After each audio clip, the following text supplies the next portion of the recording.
Hello दोस्तों, स्वागत है आप लोगों का मैथ्स प्लेटफॉर्म पर। मैं अजय कुमार आप लोगों का बहुत बहुत स्वागत करता हूं हमारे इस यूट्यूब चैनल पर। तो दोस्तों, हम डिस्कस कर रहे हैं RRB NTPC and group D का जो एसएसएल बैच चल रहा है, उसमें हम लोगों ने 11 क्लास को कंप्लीट कर लिया है। उम्मीद करता हूँ समझ में आया होगा। और आज इसकी दोस्तों 12वीं क्लास है। उम्मीद करता हूँ ये भी आप लोगों को अच्छे समझ में आएगा।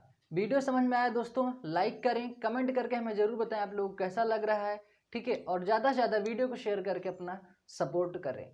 तो दोस्तों, अभी तक जो साथी चैनल को सब्सक्राइब नहीं किए हैं, मैं वापस फिर से बोलूँगा, वो चैनल को सब्सक्राइब कर लें और सब्सक्राइब करने के साथ ही बेल आइकन जरूर प्रेस कर दें, ताकि उनको नोटिफिकेशन मिलने में कोई भी दिक्कत ना हो सके और वो अच्छे से हमारी वीडियो को वॉच कर सकें, देख सकें।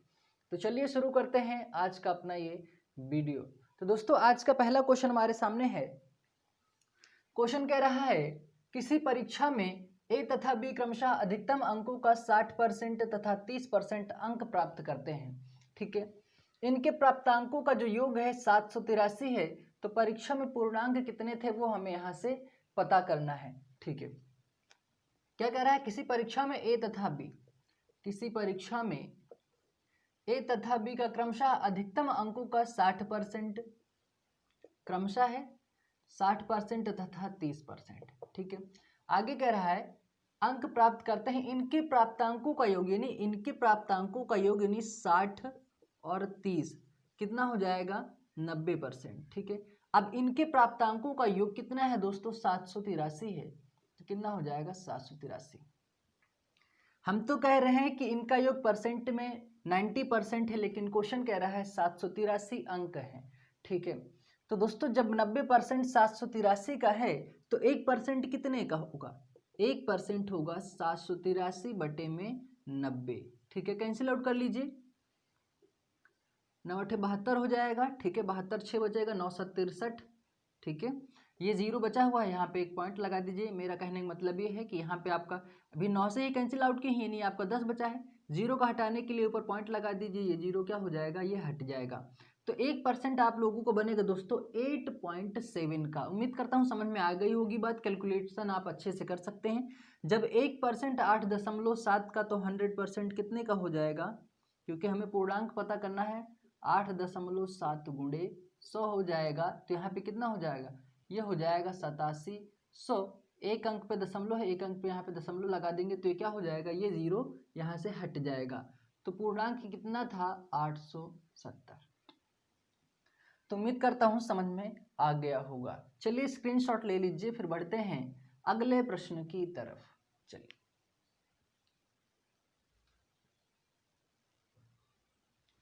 तो दोस्तों अगला प्रश्न हमारे सामने इस प्रकार से है। ठीक है, आइए क्वेश्चन को समझते हैं अच्छे से। इंपॉर्टेंट क्वेश्चन है, बात को अच्छे से समझना। क्वेश्चन कह रहा है, एक कक्षा के सेक्शन है जिसमें क्रमशः 40 50 तथा 60 छात्र हैं। ठीक है, इनमें से क्रमशः 10% 20% तथा 10% उत्तीर्ण हुए हैं। ठीक है, पूरी कक्षा में कितने प्रतिशत विद्यार्थी उत्तीर्ण हुए हैं, ये हमें यहाँ से पता करना है। ठीक है, चलिए इसको ज्ञात कर लेते हैं। ये कितना है दोस्तों, ये है 40, ये है 50 और ये 60। यानी कक्षा के 3 सेक्शन मान लो। ठीक है, जिसमें क्रमशः 40 छात्र हैं, 50 और 60 क्या है छात्र हैं। इनमें से क्रमशः 10% 20% तथा 10% छात्र क्या हुए हैं, उत्तीर्ण हुए हैं। तो पूरी कक्षा में हमें कितने प्रतिशत विद्यार्थी उत्तीर्ण हुए हैं वो हमें पता करना है। अब एक बात बताओ दोस्तों, ये 10%, ये 20%, ये 10%, क्योंकि क्रमशः दिया हुआ है, इनमें क्रमशः 10% 20% 10% क्या हुआ है, छात्र उत्तीर्ण हुए हैं। तो एक काम कीजिए, यहाँ से 40 का जब हम 10% निकालेंगे, ये परसेंट है, तो 40 का जब 10% निकालेंगे दोस्तों, किसी भी संख्या का 10% निकालना मैंने बहुत अच्छे से बताया है, ये हो जाएगा 4। ठीक है, जीरो से जीरो कैंसिल हो जाएगा, ये होगा 5 दूना 10। जीरो से जीरो कैंसिल, क्योंकि 1% डबल जीरो कैंसिल आउट कर रहा है, करता है। ठीक है, और यहाँ जीरो जीरो कैंसिल होगा तो ये हो जाएगा। बोल रहा है पूरी कक्षा में, तो दोस्तों पूरी कक्षा में होगा कितना, ये इसको जोड़ेंगे कितना हो जाएगा, 16 4 20। ठीक है, ये हो जाएगा 20। तो ये हुए दोस्तों 20 छात्र यहाँ पे उत्तीर्ण हुए, लेकिन कितने में से उत्तीर्ण हुए हैं, अब हमें पास का परसेंट ज्ञात करना है। क्योंकि हमें पास का ही परसेंट ज्ञात करना है। क्योंकि क्या बोला है, पूरी कक्षा में कितने प्रतिशत विद्यार्थी उत्तीर्ण हुए, यानी पास का प्रतिशत हमसे पूछ रहा है। ठीक है, तो टोटल विद्यार्थी उत्तीर्ण कितने हुए हैं, 20। ठीक है, लेकिन कितने में से हुए हैं 60, 50 कितना हो जाएगा, 110, 110 140 जोड़ी कितना हो जाएगा, 150। परसेंट ज्ञात करने के लिए 100 से गुणा, क्या हो जाएगा, 0 0 कैंसिल हो जाएगा। ठीक है, 5 3 15, 5 दूना 10 हो जाएगा ये। ठीक है, और यहां से और कैंसिल आउट कर लीजिए, 20 दूना 40, 40 बटा ये 3 होगा। जब इसको कैंसिल आउट करेंगे 16 48 2 50, नहीं 13 से कैंसिल होगा, 13 39, 1 बचेगा बटे में, ये हो जाएगा 3। तो 13 से ही 1/3% क्या होंगे दोस्तों, पास होंगे। उम्मीद करता हूं बात समझ में आई होगी। वापस एक बार फिर से समझ लीजिए। यहाँ पे इन्होंने क्या बोला, कक्षा के 3 सेक्शन है, या मान लो 3 सेक्शन है। ठीक है, जिनमें से क्रमशः 40 50 60 छात्र क्या हुए हैं, 60 छात्र हैं पूरी कक्षा में। ठीक है, ऐसे 3 सेक्शन में 40 50 60 छात्र हैं। इनमें से क्रमशः 10%, 20%, 10% छात्र उत्तीर्ण हुए हैं। तो हमें क्या पता करना पड़ेगा, 40 का 10% कितना होगा, 50 का 20% कितना होगा, 60 का 10% कितना होगा। ठीक है, वो हमने निकाला, 40 का 10% 4 होगा, 50 का 20% 10 होगा, 60 का 10% होगा 6। ठीक है, बोला पूरी कक्षा में, तो पूरी कक्षा में उत्तीर्ण कितने हुए विद्यार्थी, 20, लेकिन कितने में से, क्योंकि टोटल तो छात्र यहाँ पे है 60 50 110 में 40 जोड़ेंगे 150, यानी पास का परसेंट हमें ज्ञात करना है। ठीक है, तो 20 छात्र उत्तीर्ण हुए कितने में से, 150 में, परसेंटेज ज्ञात करने के लिए गुणा 100, बस कैलकुलेट कर लीजिए, 13 से ही 1/3% हमारा आंसर हो जाएगा। उम्मीद करता हूँ समझ में आ गया होगा। आप लोग कन्फ्यूजन हो रहा होगा अभी यहाँ पे थोड़ा डाउट कि 40 का 10% कैसे आया, तो 40 का मतलब होता है गुणा 10% ज्ञात करना है, जब परसेंट दिया होता है गुणा 100 से, 0 0 कैंसिल, 0 0 कैंसिल, 4 कर लो 4, इस तरह से हमारा ये 4 आया। 50 का 20%, एक परसेंट डबल 0 कैंसिल आउट करता है, 0 0 कैंसिल, 5 दूना 10, 10 हमारा इस प्रकार से है। इसी तरह 60 का 10% हम ज्ञात कर लेंगे। ठीक है, तो उम्मीद करता हूँ बात समझ में आ गई होगी। स्क्रीनशॉट ले लीजिए, फिर बढ़ते हैं आगे। चलिए,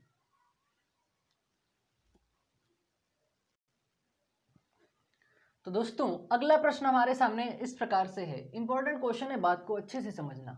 ठीक है, क्वेश्चन कह रहा है, राम अपनी मासिक आय का 20% घरेलू आवश्यकताओं पर, शेष आय का 15% पुस्तकों पर तथा शेष आय का 30% कपड़ों पर खर्च करता है। अब उसके पास 9520 यानी 9520 रुपए बचते हैं, तो उसकी मासिक आय कितनी है वो हमें यहाँ से पता करना है। ठीक है, ध्यान से क्वेश्चन को समझना अच्छे से। कह रहा है राम अपनी मासिक आय का 20% घरेलू आवश्यकताओं पर, तो दोस्तों मान लो उसके पास 100 पर 20% उसने घरेलू आवश्यकताओं पर खर्च कर दिया, तो बचा उसके पास कितना, 80। ठीक है, यानी 20 ये खर्च कर दिया। अब आगे कह रहा है शेष आय का 15% पुस्तकों पर, यानी दोस्तों अब यहाँ से हमें 80 पर 15 घटा के यहाँ पे डायरेक्ट हमें 65 नहीं करना है। वो कह रहा है शेष आय का, पहले उसके पास मान लो 100 रुपये था, 20 रुपये उसने खर्च कर दिया, तब उसके पास बचा है 80 रुपये, और वो उसी 80 का बोल रहा है कि 15% पुस्तकों खर्च कर दिया, यानी 15 रुपये। तो दोस्तों यहाँ परसेंट पे बात हो रही है, तो परसेंट को लेके चलते हैं, यानी 80 का परसेंट 15% यहाँ से ज्ञात करेंगे, 80 का 15% यहाँ पे ज्ञात कर लेंगे। तो क्या होता है, 1% डबल जीरो को कैंसिल आउट करता है, 1 जीरो हमारे पास है, कैंसिल कर दिया, 15 ठीक कितना हो जाएगा, 120, 1 जीरो ये हमें मिल गया, यहाँ से हटा देंगे तो क्या हो जाएगा भाई, 12% की छूट हमें यहाँ से मिल गई, यानी उसने 12 खर्च कर दिया, 80 का 15% निकाले 12 आया।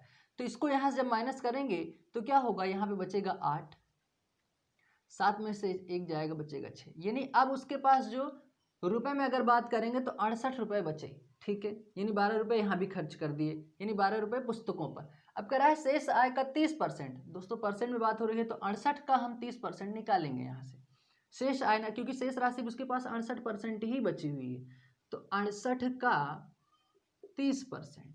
ठीक है, 1% डबल जीरो कैंसिल आउट करता है, यहाँ से ले लीजिए, 3 8 24 हो जाएगा, यहाँ से 3 दूना 6, 3 छंग 18, 18 दो कितना हो जाएगा, 20 हो जाएगा। ठीक है, अब 1 जीरो हमारे पास बचा हुआ है, एक अंक पे क्या रख दीजिए, दशमलव रख दीजिए। अब यहाँ से क्या करेंगे, 68 में से ये 20.4 को माइनस करेंगे, ठीक है, तो क्या होगा, ये हो जाएगा 6, यहाँ पे बचेगा 7, यहाँ पे बचा 5 में से 2 जाएगा, कितना बचेगा यहाँ पे, 1 मिनट, यहाँ पे बचेगा 4। तो क्या होगा, जब यहाँ से 20.4 को जब हम माइनस करेंगे तो हमारे पास बचेगा 47.6, ठीक है। अब यहाँ से एक इम्पॉर्टेंट बात अच्छे समझना, अब उसके पास राशि जो परसेंटेज में बची हुई है 47.6% बचा हुआ है। एक बार फिर से ध्यान से समझ लीजिए, क्वेश्चन कहा मासिक आय का 20% घरेलू आवश्यकताओं पर। भाई 100% था, 100% में 20% उसने घरेलू आवश्यकताओं पर खर्च कर दिया, तो उसके पास जो शेष राशि बची परसेंटेज में 80% बचा, ठीक है। फिर आगे उन्होंने बोला कि आय, शेष आय का 15%, शेष आय उसके पास 80% बचा है। अब इसी 80% का 15% उसने पुस्तकों पर खर्च कर दिया, तो 80 का 15% निकाले, बना 12। तो यहाँ से 12% को भी माइनस किया तो बना शेष, अब उसकी जो राशि बची हुई है 68%। लेकिन उसने फिर आगे क्वेश्चन में बोला तथा शेष आय का 30% कपड़ों पर खर्च किया, तो 68 का 30% निकाले हम लोग, तो बना 20.4%, ठीक है। उसको माइनस किए तो अब उसके पास जो शेष राशि बची हुई है 47.6% बचा हुआ है। हम तो कह रहे हैं 47.6% राशि बची हुई है उसके पास, लेकिन क्वेश्चन कह रहा है 47.6%। इसके पास राशि बची हुई परसेंट में 47.6, लेकिन क्वेश्चन कह रहा है रुपए में 9,520 रुपये बचते हैं, 9,520 रुपये उसको बचते हैं, ठीक है। परसेंटेज में 47.6% बचता है, रुपए में 9520 रुपये बचते हैं। तो दोस्तों जब 47.6% 9520 का, तो 1% कितने का होगा, यहाँ पे 1% हो जाएगा 9520 बटे में ये क्या हो जाएगा 47.6। इतनी बात उम्मीद करता हूँ समझ में आ गई होगी। अब क्या करेंगे, यहाँ से ये पॉइंट हटाएंगे, ऊपर लगेगा 0, कैंसिल आउट कीजिए, कितना हो जाएगा, 2 दूना 4, 2 तिहाई 6, 2 अट्ठे 16, ऊपर वाला कैंसिल आउट कीजिए, कितना हो जाएगा, 2 चौक 8 हो जाएगा, ठीक है। 1 बचा 2 7 14, 1 बचा 2 6 12, ठीक है। एक बार और कैंसिल आउट कर लीजिए इसको, 2 इकन्नम 2 होगा, ठीक है, 2 इकन्नम 2, 2 9 18, और कैंसिल आउट कर लीजिए यहाँ से, 2 दूना 4, 2 3 6, 2 8 16, 00, ठीक है। और कैंसिल आउट कीजिए, 19, 119 दूना 238 हो जाएगा, 2 बार इसको कैंसिल आउट कर लीजिए। यानी 1% जो दोस्तों है कितने का, 200 का, तो 100% यहाँ से कितने का हो जाएगा, 100 इंटू 200 गुणा करेंगे, कितना हो जाएगा 20,000 रुपीज।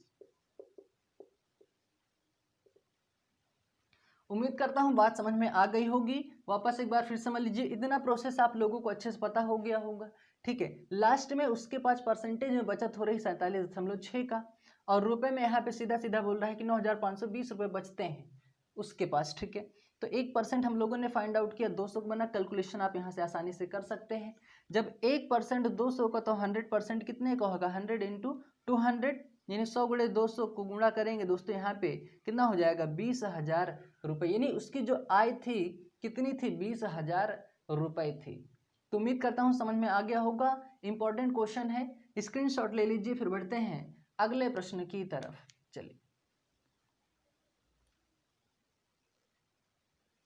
तो दोस्तों अगला प्रश्न हमारे सामने इस प्रकार से है, बात को अच्छे से समझना, ठीक है। इंपॉर्टेंट क्वेश्चन है, ध्यान से देखिएगा। क्वेश्चन कह रहा है, दिया गया है कि ए की आय का 10% बराबर बी की आय का 15% बराबर सी की आय का 20% है। यदि ए बी तथा सी की कुल आय का योग 78,000 रुपये है, तो बी की आय कितनी है, वो हमें यहाँ से पता करना है, ठीक है। चलिए इसको ज्ञात कर लेते हैं अच्छे से, ठीक है। इन्होंने क्या कहा कि ए की आय का 10% बराबर बी की आय का 15% बराबर सी की आय का 20% है, यही इन्होंने बोला है, ठीक है। तो दोस्तों यहाँ पे दोस्तों इसका का मतलब क्या होता है, का मतलब होता है गुणा, ठीक है। तो आप यहाँ पे डायरेक्ट ऐसे का को हटा के आप यहाँ पे गुणा लिख सकते हैं, ठीक है। इसका का मतलब होता है गुणा। अब देखो, मैंने आप लोगों को एक बात सिखाई थी अच्छे से कि जब बात बराबर में हो और परसेंटेज ऐसे अगर कैलकुलेट हो रहा है, तो आप इसको कैंसिल कर सकते हैं। तो क्या हो जाएगा, ये परसेंट से परसेंट कैंसिल हो जाएगा, इतना करने में मेरे ख्याल से कोई दिक्कत नहीं होना चाहिए। ठीक है, अब आगे बात को और अच्छे से क्लियर कीजिए। क्या हो जाएगा, कैंसिल आउट करें, कितना होगा, 5 दूना 10 बराबर बी 5 तिहाई 15, ठीक है, बराबर सी 5 चौक 20। ऐसा करने में कोई दिक्कत मेरे ख्याल से नहीं होना चाहिए। अब देखो यहाँ पे मैंने आप लोगों को बहुत अच्छे से एक बात क्लियर करवाई थी कि जब बात गुणे में हो और बीच में ये बराबर का साइन हो तो उनके मान क्या हो जाते हैं, विपरीत हो जाते हैं, बदल जाते हैं। जैसे मैं यहाँ पे आप लोग थोड़ा सा एक कंसेप्ट क्लियर करना चाहता हूँ। जैसे ये 2a बराबर ये 3b है, तो अब मैं यहाँ से पूछ लूँ कि a और b का मान बताइए, तो मैंने क्या कहा कि जब बात गुणे में हो और बीच में साइन बराबर का हो तो क्या होता है कि इनके मान क्या हो जाते हैं, विपरीत हो जाते हैं। क्या हो जाते हैं, विपरीत हो जाते हैं। तो क्या होगा, a का मान 3 होगा और b का मान क्या होगा, 2 होगा। इसी तरह हम यहाँ पे अप्लाई करेंगे, ए बी सी का अनुपात हम यहाँ से पता करेंगे, a अनुपात b अनुपात c। अगर यहाँ से यहाँ का लेंगे तो a का जो मान होगा वो 3 होगा और जो b का मान होगा वो होगा 2। तो क्या हो जाएगा, 2 अनुपात 3। ठीक है, अब यहाँ पे आते हैं, b और c का जब अपोजिट करेंगे तो क्या होगा, b का मान होगा 4 और c का मान होगा 3। तो क्या हो जाएगा, b का मान 4 है, यहाँ पे रखिए 4, c का मान कितना है 3, यहाँ पे रखिए 3। ठीक है, ऐसा करने में मेरे ख्याल से कोई दिक्कत नहीं होना चाहिए। बस इनके मान पहले यहाँ से यहाँ का विपरीत कर लो, वापस फिर यहाँ से यहाँ का विपरीत कर लीजिए, बस कोई दिक्कत नहीं होनी चाहिए। अब आगे क्या करना है, जो खाली स्थान होता है रेशियो पता करना सीख लीजिए।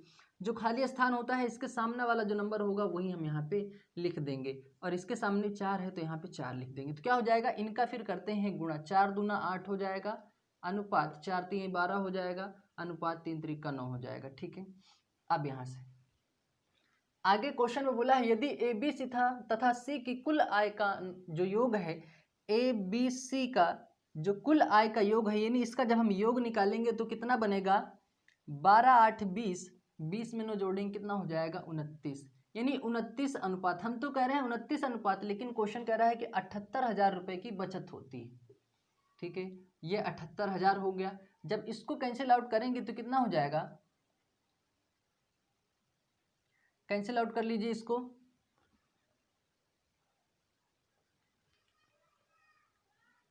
एक मिनट, यहां से दिक्कत हो रही है, एक मिनट।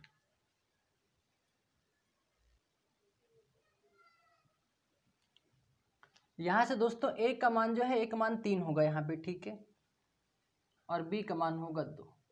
जब यहाँ 2 होगा तो यहाँ पे भी 2 होगा। अब इसको कैंसिल गुणा कीजिए, कितना हो जाएगा, 4 3 12, ये हो जाएगा 4 दूना 8, ये हो जाएगा 3 दूना 6। एक बार वैल्यू और कैंसिल आउट हो रही है, 2 6 12, 2 चौक 8, 2 3 6, ये कैंसिल हुआ। अब इसका अनुपातिक योग करेंगे, 6 4 10 3 13 हो जाएगा, यानी 13 अनुपात कितना का है, 78,000 का है। तो एक अनुपात यहाँ पे बनेगा 6,000 का। ठीक है, जब एक अनुपात 6,000 का बना है तो हमसे क्वेश्चन में बोला क्या है, बी की आय कितनी है, तो बी है कितना, यहाँ पे 4, तो बी की आय यहाँ पे ज्ञात कर लेंगे। एक अनुपात 6,000 का है ही और यहाँ पे 4 है, तो गुणा करेंगे कितना हो जाएगा, 24,000। ठीक है, इस तरह से हम पता कर सकते हैं। ठीक है, यहाँ पे थोड़ा अपोजिट रखने में दिक्कत हो गया था। ठीक है, वो आप कर सकते हैं। यहाँ पे ए का मान यहाँ पे देखो 3 होगा और बी का मान 2 होगा, सो यहाँ पे मैंने रख दिया है। इसी तरह यहाँ का देख लेंगे, वो हो जाएगा। ठीक है, वापस एक बार फिर से समझ लीजिए, यहाँ से इतना करने में कोई दिक्कत नहीं होना चाहिए। यहाँ पे इनका कैलकुलेट किया, बना 12 8 6 और 2 से और वैल्यू कैंसिल आउट हो रही थी, 2 6 12, 2 चौक 8, 2 3 6। इनका अनुपातिक योग किए तो बना 13 अनुपात। हम तो कह रहे हैं 13 अनुपात, लेकिन क्वेश्चन कह रहा है 78,000 रुपए है इन तीनों का योग। ठीक है, यानी इन तीनों का योग कितना है, 78,000। तो एक अनुपात निकाले 6,000 का। बी का पूछा है 6,000 गुणे 4, क्योंकि मान यहाँ पे बी का 4 है तो गुणा कर दिए 24,000। ए का पूछा होता तो 6,000 में 6 का गुणा कर देते 36,000 आ जाता। सी का पूछता तो 6,000 में 3 का गुणा कर देते 18,000 आ जाता, और तीनों को जोड़ते बिल्कुल 78,000 रुपए आता।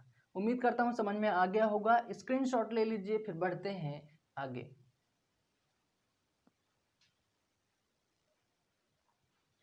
तो दोस्तों अगला प्रश्न हमारे सामने इस प्रकार से है, इंपॉर्टेंट क्वेश्चन है, बात को अच्छे समझना। क्वेश्चन कह रहा है किसी परिवार के चावल, मछली तथा खाद्य तेल पर किए जाने वाले व्यय 12:17:3 के अनुपात में है। यानी जो इनका व्यय है दोस्तों वो क्या है, 12:17:3 के अनुपात में है। ठीक है, व्यय मतलब खर्च इन वस्तुओं के मूल्य में क्रमशः 20%, 30% तथा 50% की वृद्धि हो जाती है। पहले उनका व्यय कितना है, 12:17:13 के अनुपात में है, लेकिन इन वस्तुओं पर, किन वस्तुओं पर, यानी चावल, मछली तथा खाद्य तेल पर 20%, 30%, 50% की वृद्धि हो जाती है।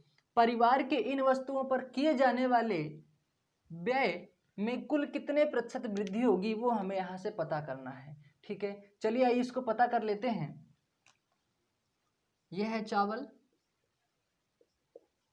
ठीक है, ये मछली और ये है तेल। ठीक है, क्या कह रहा है, इनका अनुपात क्या है, 12:17:3। ठीक है, अब कह रहा है इन वस्तुओं के मूल्य में क्रमशः, यानी इन वस्तुओं के मूल्य में क्रमशः 20% की वृद्धि, 30% की वृद्धि, उसके बाद क्या हो रहा है, ये क्रमशः में है, क्रमशः कर दिए, और 50% की क्या हो रही है, वृद्धि हो रही है। ठीक है, इतना करने में कोई दिक्कत नहीं होना चाहिए, सिर्फ मैंने क्वेश्चन को लिखा हुआ है अभी। परिवार के इन वस्तुओं पर किए जाने वाले व्यय में कुल कितने प्रतिशत की वृद्धि हुई है, तो ध्यान से देखिए, समझिए अच्छे से।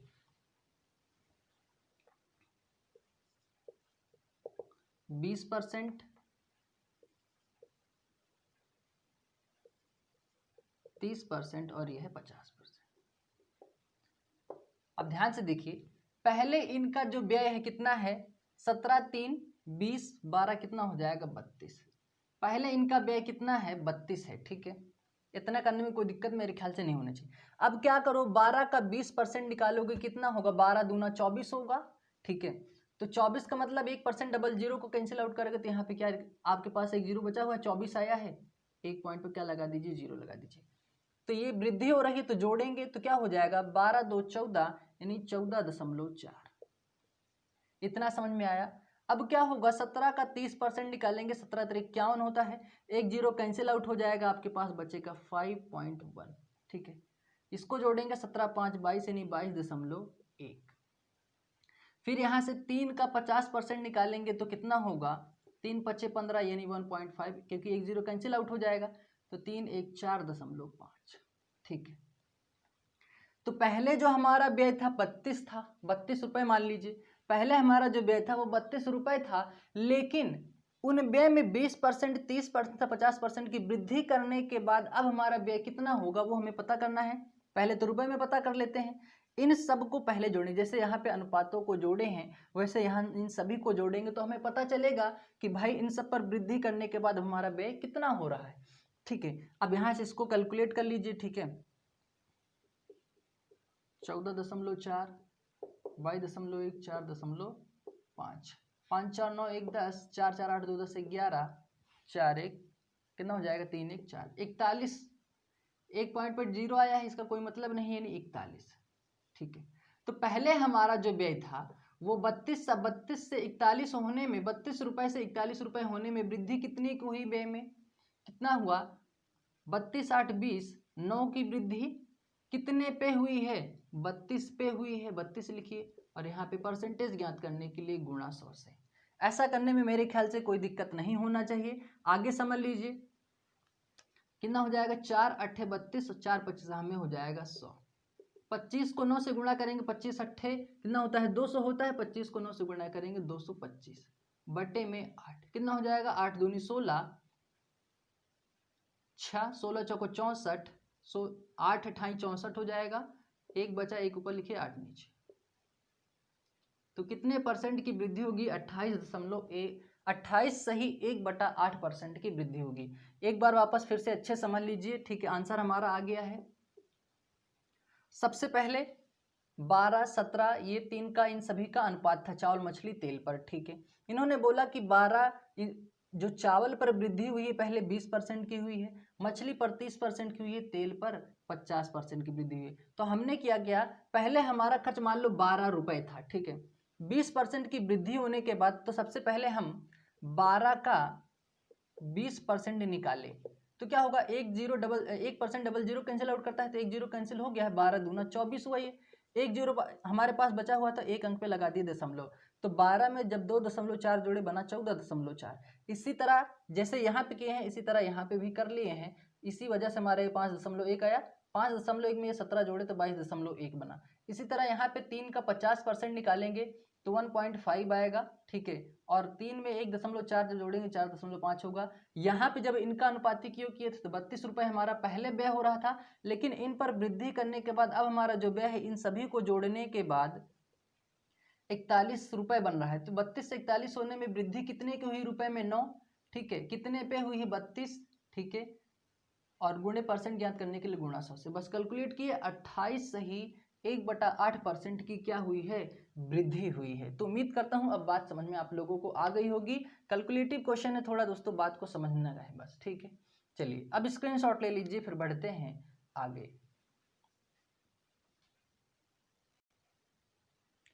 तो दोस्तों अगला प्रश्न हमारे सामने इस प्रकार से है, इंपॉर्टेंट क्वेश्चन है, बात को समझना अच्छे से। क्वेश्चन कह रहा है किसी गांव की 5000 लोगों की कुल आबादी में पुरुष 10% बढ़े और महिलाएं 15%। इससे एक वर्ष में कुल आबादी 5600 हो गई। गांव में मूलतः महिलाओं की आबादी कितनी थी वो हमें यहां से पता करना है, ठीक है। तो चलिए इसको पता कर लेते हैं। पुरुष महिला, ठीक है। पुरुष 10% बढ़े और महिला कितनी बढ़ी? 15%।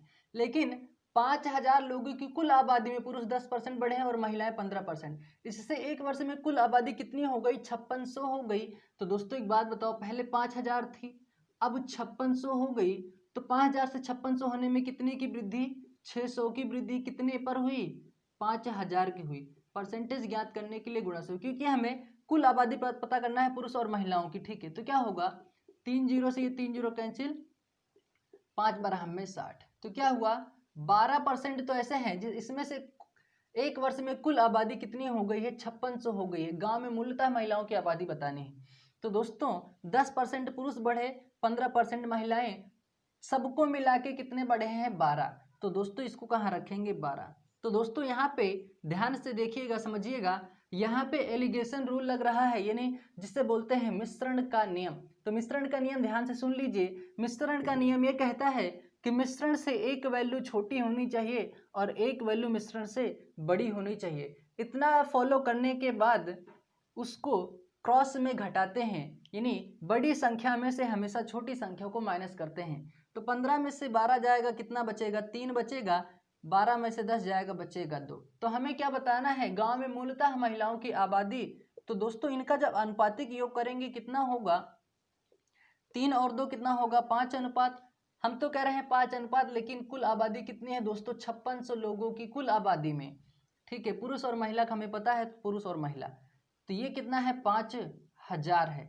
एक अनुपात इसका निकालेंगे तो कितना होगा? कैंसिल आउट करेंगे, ये 5 करना 5। एक अनुपात दोस्तों जब 1000 का, तो हमसे पूछा है महिलाओं की, तो महिलाओं का अनुपात कितना है? 2। तो इसको क्या करेंगे? महिला के लिए 1000 गुणे 2 कर देंगे तो महिलाओं की आबादी हमें पता चल जाएगी कितनी है? 2000। पुरुषों का पता करना होता एक अनुपात जब 1000 का, तो 3 से गुणा कर देते, 3000 आता, 3 में 2 जोड़ते, बिल्कुल 5000 हमारा आंसर आ जाता। क्वेश्चन में बोला है महिलाओं की आबादी पता करनी है, तो 2000 महिलाओं की आबादी थी। तो उम्मीद करता हूँ समझ में आ गया होगा। ये थोड़ा समझना, 5000 पहले थे, फिर एक वर्ष में कुल आबादी इतनी हो गई है, ठीक है। तो 5000 से 5600 होने में 600 की वृद्धि, ठीक है। कितने पे? 5000 पे परसेंट पता कर लिए। इसका मिश्रण नियम यहाँ पे लगाए, 3 और 2 का अनुपात किए दोस्तों, अनुपातिक योग बोलते हैं इसे। 5 अनुपात हुआ, 5 अनुपात 5000 का, तो 1 अनुपात 1000 का, तो 1000 का 2 से गुणा कर दिए, 2000 आ गया। उम्मीद करता हूँ समझ में आ गया होगा। स्क्रीनशॉट ले लीजिए, फिर बढ़ते हैं अगले प्रश्न की तरफ। इंपॉर्टेंट क्वेश्चन है, बात को समझना अच्छे से। तो दोस्तों अगला प्रश्न हमारे सामने इस प्रकार से है, क्वेश्चन इंपॉर्टेंट है, बात को समझना। क्वेश्चन कह रहा है एक शहर की जनसंख्या 9000 है, उनमें से 5/9 भाग पुरुष और शेष महिलाएं हैं। पुरुषों में 40% विवाहित हैं, अतः विवाहित महिलाओं का प्रतिशत क्या है वो हमें यहाँ से पता करना है, ठीक है। चलिए इसको पता कर लेते हैं। यह है पुरुष और यह है महिला, ठीक है। तो कह रहे हैं उनमें से 5/9 भाग पुरुष हैं, 5/9 भाग पुरुष हैं, तो और शेष महिलाएं हैं। अब एक बात बताइए, रुपए में समझिए, 9 रुपए था, 9 रुपए में 5 रुपए खर्च हो गए तो आपके पास बचा कितना? 4 रुपए बचा। कितने में से? 9 में से। तो इसी तरह 5/9 भाग पुरुष थे, तो 4/9 भाग क्या होंगी? महिलाएं। और यहाँ से दोस्तों ये अनुपात है, ठीक है, तो यहाँ से ये क्या होगा? ये बट्टे से अगर यहाँ से अगर उस तरह अनुपात के योग से अगर इसको निकालेंगे, 9 का एलसीएम कितना होगा? 9 होगा। यहाँ से 9 से गुणा करेंगे, 9 से 9 कैंसिल, यहाँ से 9 से गुणा करेंगे, 5 से 5 कैंसिल, ठीक है, 9 से 9 कैंसिल हो जाएगा। तो वैसे अगर आप चाहते तो यहीं से डायरेक्ट ही इस चीज़ को यहाँ से इतना हटा देते, इतना करने की कोई दिक्कत ही नहीं होती, ठीक है। ठीक है, उम्मीद करता हूँ समझ में आ गया होगा। अब यहाँ से देखिए, कह रहा है शहर की जनसंख्या 9,000, उनमें से 5/9 भाग पुरुष और शेष महिलाएं हैं, ठीक है। तो 5 और 9 कितना होगा? 5 4 कितना होगा? 9 अनुपात। हम तो कह रहे हैं 9 अनुपात, लेकिन क्वेश्चन कह रहा है शहर की जनसंख्या कितनी है? 9,000। तो 1 अनुपात निकालेंगे तो 1,000 आएगा। तो यहाँ से पहले हम पुरुषों की संख्या पता कर लेते हैं। कितना होगा? 1,000 गुणे कितना करेंगे? 5 पुरुष के लिए कितना हो जाएगा? 5,000 होगा। महिला का पता करते यहाँ से, तो महिला कितना हो जाएगा? 1,000 गुणे 4 करते कितना हो जाएगा? 4,000, ठीक है। 5 और इन दोनों को जोड़ेंगे, बिल्कुल कितना होगा? 9,000 होगा, ठीक है। इतना करने में मेरे ख्याल से कोई दिक्कत नहीं होना चाहिए। भाई हमने क्या किया? सीधा उनमें हमसे बोला था कि 5/9 भाग पुरुष है, 5/9 भाग पुरुष है, शेष महिलाएं कितनी हैं? शेष 4/9। तो 9 को कैंसिल क्यों किया? 9 के एलसीएम लिए, जितना एलसीएम आता है गुणा करते थे, तो दोनों तरफ 9 से 9 कैंसिल, 9 से 9 कैंसिल। तो अनुपात क्या बना हमारा? 5/4। अनुपाती क्यों किए? 9 अनुपात बना कितने? हम तो कह रहे हैं 9 अनुपात, क्वेश्चन कह रहा है 9,000 है, ठीक है संख्या। तो 1 अनुपात 1,000, तो पुरुष और महिला को दोनों को पता कर लिया। लेकिन क्वेश्चन आगे क्या कह रहा है? पुरुषों में 40% विवाहित है। तो एक बात बताइए, पुरुष अगर 40% विवाहित हैं तो उनमें विवाहित क्या होंगी? उसमें महिलाएं भी होंगी, ठीक है। तो यहाँ पे देखिए क्या कह रहा है? पुरुषों में 40% विवाहित हैं, तो क्या करेंगे? इस 5,000 का 40% निकाल लेंगे। तो 5,000 का 40%, 1% डबल जीरो कैंसिल आउट करता है, डबल जीरो कैंसिल आउट कर दी, कितना हुआ? 5 चौक 20, आगे डबल जीरो है, डबल जीरो लगा दीजिए। तो ये क्या हुआ? ये तो वो लोग हैं जो पुरुष विवाहित हैं, ठीक है। तो 2,000 पुरुष विवाहित हैं, महिलाओं का परसेंट पता करना है। तो क्या हो जाएगा? जब 2,000 पुरुष विवाहित हैं तो उसमें 2,000 महिला भी होंगी कि नहीं होंगी, ठीक है। लेकिन महिलाओं की संख्या है कितनी? 4,000। कितने में से हैं विवाहित? तो 4,000 में से परसेंटेज ज्ञात करने के लिए गुणा 100, 0 0 कैंसिल, 0 0 कैंसिल, ये 0 0 कैंसिल हो जाएगा, 4 पंचे हो जाएगा 20, यानी 50% ऐसी महिलाएं हैं जो क्या हैं? विवाहित हैं। उम्मीद करता हूं समझ में आ गया होगा, कोई दिक्कत नहीं होना चाहिए। एक बार फिर से समझ लीजिए, 5/9 भाग पुरुष हैं तो 4/9 भाग क्या होंगी? महिलाएं होंगी। शेष बोला है तो अनुपातिक योग किए इसका इसलिए क्योंकि हमें यहाँ से पुरुष और महिला का अलग अलग संख्या पता करना था, ठीक है। तो अनुपातिक योग किए 9 अनुपात 9,000 का, तो 1 अनुपात 1,000 का। तो पुरुष का पता किए 1,000 गुणे 5, 5,000 पुरुष हैं। महिला कितनी है? 1,000 गुणे 4। इसका हम संख्या इसलिए पता किए क्योंकि हमसे पूछा है पुरुषों में 40% विवाहित हैं। जब हमें संख्या ही नहीं पता होगी तो किसमें हम पता कर लेंगे? 40% विवाहित है, तो इसलिए हम यहाँ संख्या पता किए। तो 5,000 का 40% निकाले, 2,000 पुरुष विवाहित हैं। तो पुरुष विवाहित तभी होंगे जब मेल और फीमेल दोनों मिलेंगे, ठीक है। तो 2,000 तो यहाँ पे पुरुष विवाहित हैं, लेकिन हमसे पूछा है महिला का परसेंट, तो महिला कितनी है? टोटल 4,000। 4,000 में से ये 2,000 महिलाएं क्या हैं? विवाहित हैं। परसेंटेज ज्ञात करने के लिए गुणा 100 कैंसिल आउट किए, बना 50%। उम्मीद करता हूं अब बात समझ में आ गई होगी, ठीक है। ये स्क्रीनशॉट ले लीजिए अच्छे से, ठीक है। तो ये था दोस्तों आज का हमारा इंपॉर्टेंट वीडियो। उम्मीद करता हूं कि आप लोगों को समझ में आया होगा। तो इसी तरह दोस्तों सपोर्ट करते रहिए अच्छे से। वीडियो कैसा लगा आप लोग कमेंट में ज़रूर बताएं। वीडियो को लाइक करें और ज़्यादा से ज़्यादा शेयर करके अपना सपोर्ट करें, ठीक है। तो मिलते हैं फिर अगले वीडियो में, तब तक के लिए थैंक यू। जय हिंद।